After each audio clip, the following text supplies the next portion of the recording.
मल्लिकार्जुन ज्योतिर्लिंग 12 पवित्र ज्योतिर्लिंगों में द्वितीय स्थान पर है। यह आंध्र प्रदेश में कृष्णा नदी के तट पर श्रीशैल नाम के पर्वत पर स्थित है। इस मंदिर को दक्षिण का कैलाश पर्वत कहा गया है। महाभारत में दिए वर्णन के अनुसार श्रीशैल पर्वत पर भगवान शिव का पूजन करने से अश्वमेध यज्ञ करने के समान फल प्राप्त होता है। माता पार्वती का नाम मल्लिका है और भगवान शिव को अर्जुन कहा जाता है। इस प्रकार सम्मिलित रूप से वे श्री मल्लिकार्जुन ज्योतिर्लिंग के नाम से यहाँ निवास करते हैं। मंदिर में माता पार्वती को ब्रह्मांबा के रूप पूजा जाता है। चलिए जानते हैं मल्लिकार्जुन ज्योतिर्लिंग कथा। एक बार भगवान शिव और पार्वती के पुत्र कार्तिकेय और गणेश अपने विवाह के लिए आपस में कलह करने लगे। कार्तिकेय का मानना था कि वे बड़े हैं, इसलिए उनका विवाह पहले होना चाहिए, किंतु श्री गणेश अपना विवाह पहले कराने को लेकर जिद पर अड़े थे।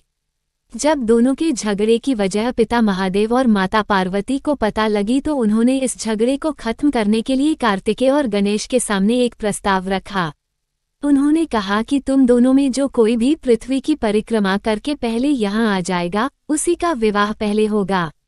शर्त सुनते ही कार्तिकेय जी पृथ्वी की परिक्रमा करने के लिए दौड़ पड़े। कार्तिकेय का वाहन मोर है और गणेश जी का वाहन चूहा है, लेकिन भगवान गणेश बहुत ही बुद्धिमान थे। जब कार्तिकेय परिक्रमा के लिए वहां से चले गए तब गणेश ने कुछ विचार किया। उसके बाद फिर अपने माता पिता से एक स्थान पर बैठने का आग्रह किया।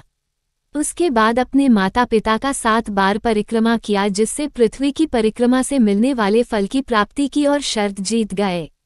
उनकी यह बुद्धि देखकर भगवान शिव और पार्वती बहुत ही प्रसन्न हुए और गणेश जी का विवाह कराया। पृथ्वी की परिक्रमा पूरा कर जब कार्तिकेय जी वापस आए तो गणेश जी का विवाह देखकर उन्हें बहुत दुख हुआ। तब उसी समय कार्तिकेय जी अपने माता पिता के चरण छूकर वहां से चले गए। जब माता पार्वती और भगवान शिव को पता चला कि कार्तिकेय जी नाराज होकर चले गए तब उन्होंने नारद जी को मनाने के लिए भेजा और कहा कि कार्तिकेय जी को मना कर घर वापस लाएं। क्रौंच पर्वत पर नारद जी कार्तिकेय जी को मनाने पहुंचे और मनाने का बहुत प्रयत्न किया। कार्तिकेय जी ने नारद जी की एक न सुनी। अंत में निराश होकर नारद जी वापस चले गए और माता पार्वती और भगवान शिव से सारा वृतांत सुनाया। ये सुन माता पार्वती भगवान शिव के साथ क्रौंच पर्वत पर कार्तिकेय जी को मनाने पहुंची। माता पिता के आगमन को सुन कार्तिकेय जी 12 कोस दूर चले गए। तब भगवान शिव वहां पर ज्योतिर्लिंग के रूप में प्रकट हुए और तभी से वह स्थान मल्लिकार्जुन ज्योतिर्लिंग से प्रसिद्ध हुआ।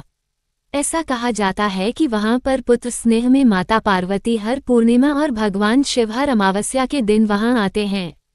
धन्यवाद दोस्तों। यदि आपको यह वीडियो पसंद आया हो तो इसे अपने मित्रों के साथ शेयर करें और हमारे चैनल को सब्सक्राइब करें।